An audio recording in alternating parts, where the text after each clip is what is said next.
Selamat siang Pak Wawer, nama saya Eko. Saya sering lihat fenomena yang sedang terjadi saat ini, gejala kesurupan.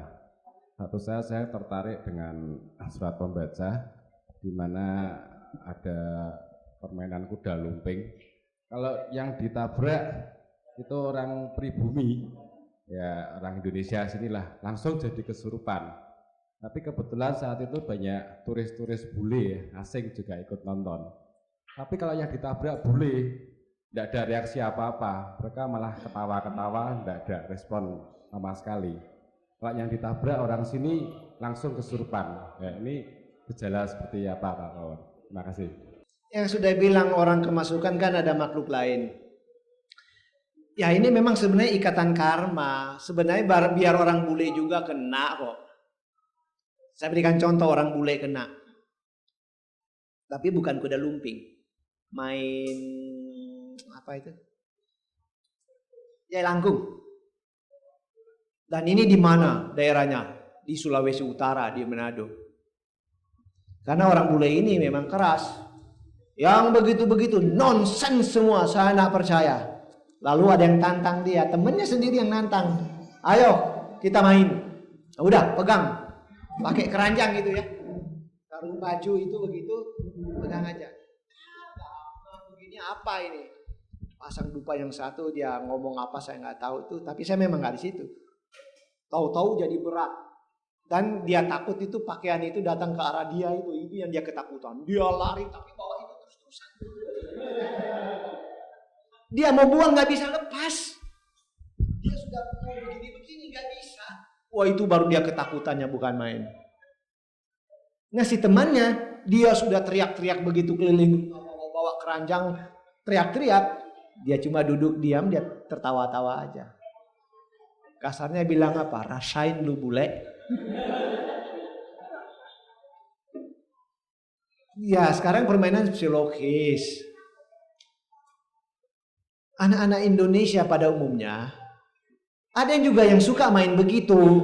Nah dia ada di situ. Ya, dia ketabrak memang sudah bagian dia. Ya kenalah dia. Dan memang makhluk ini powerful. Dia bisa.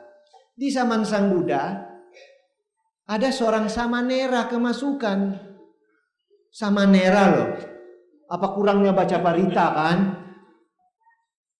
Tapi memang dia itu kalut. Sebab waktu itu dia ingin lepas jubah. Namun dia sopan, mau ketemu ibunya dulu di kampung yang jauh untuk minta izin lepas jubah. Jadi waktu itu pun musim panas, dia sampai di kampung ibunya, ya di rumah ibunya, dekil banyak, ya keringat dan banyak abu. Nah ibunya tahu pasti dia kehausan. Jadi begitu dia sampai dipersilakan duduk, langsung ibu itu masuk dapur ambil air. Begitu ibu bawa air, Samanera sudah di tanah, lagi guling-guling di tanah. Lalu ada suara perempuan yang keluar.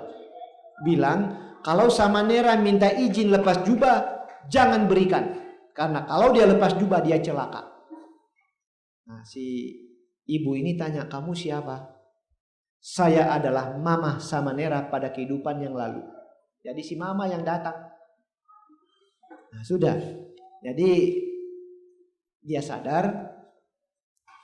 Lalu dia bertanya, kenapa saya berguling-guling begini ini? Kok sudah jadi kotor ini jubah? Ya tadi kamu kemasukan, kerasukan itu. Siapa yang masuk? Mama kamu yang dulu.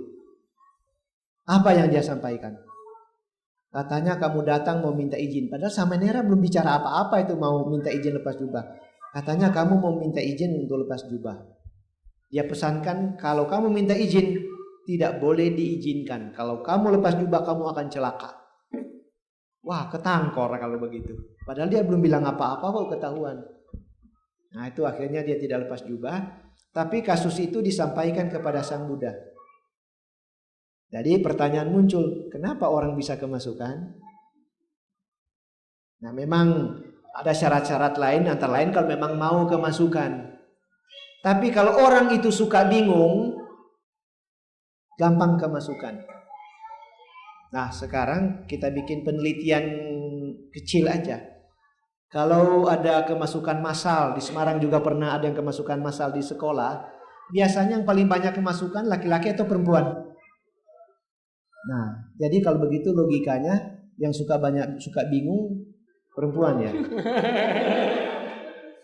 Ya jangan suka bingung-bingung lah, nanti kemasukan. Karena saya khawatir kalau misalnya ya udah yang saya kenal cincing aja ya.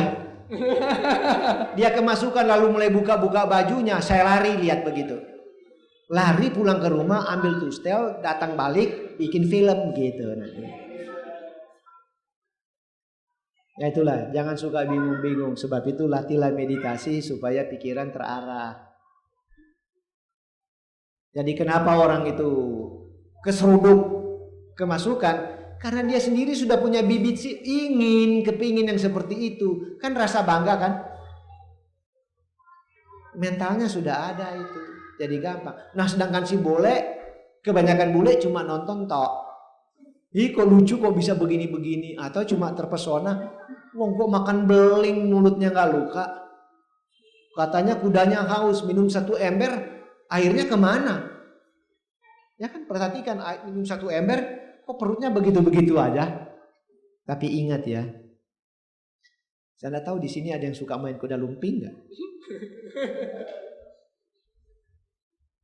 Biasanya, tapi ini bukan jelek. Ada guru pemimpin rombongan itu, kalau sebelum dia mulai sudah sampai di tempat, dia akan jalan mengitar. Dia akan menemui orang-orang yang dalam tanda kutip mampu untuk minta bantuan menjaga mereka karena mereka cuma cari makan. Jangan diserang. Berani kalau kita sudah bilang iya, lalu kita hantam dia, oh bisa celaka. Kita akan dikeroyok nanti. Ada hukumnya itu, tidak boleh. Nah karena main-main begitu ada antinya, ada. Termasuk yang main-main apa tuh? Tanci-tanci atau yang apa loya lotung itu yang kemasukan di kelenteng. Ada antinya, pas dia lagi potong-potong kita kasih antinya, terbelah itu. Tapi ya kalau yang itu saya pelit, saya tidak akan ceritakan. Saya pelit. Mau dibikin apapun mulut saya tidak akan ceritakan itu nanti nggak mau. Ada kode etiknya itu, tidak boleh dilepaskan itu. Antinya ada, mematikan.